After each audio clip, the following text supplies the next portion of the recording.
হ্যাঁ, এই দেখেন আপনারা শুনেছেন পানের বরজ হয়। হ্যাঁ, এই দেখতে পাচ্ছেন ওই যে ইয়ে দিয়ে ঘেরা বেড়া মতো, ওটা কিন্তু পানের বরজ, মানে পান চাষ হয়। এই গ্রামটার নাম কি? দক্ষিণ খামারকোনা। মা, আপনার নাম কি? হ্যাঁ, এই দেখেন এই মা বলছে ওটা পানের বরজ, তাই তো? আচ্ছা, মানে পান চাষ হয়। এই যে একটা আমাদের কাকু, খুব ভালো মাছ আছে এখানে। বাহ, দেখেন বর্ষায় কি অবস্থা। হ্যাঁ কাকু, তাকান একবার, সারা ব্রহ্মাণ্ড দেখবে আপনারা। খুব সুন্দর, দেখেছেন গ্রাম্য পরিবেশ, পল্লী প্রকৃতি খুব সুন্দর। ওই যে বনগা লোকাল ট্রেনের লাইন, ট্রেন লাইন।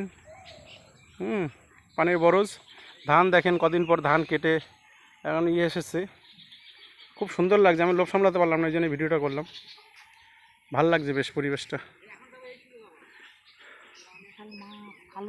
তাই ধরছেন না কেন? দেখেন কত মাছ, দেখেছেন বন্ধুরা? এই মাছ দেখলে কার আত্ম আর পরাণ থাকে। ছাড়লাম।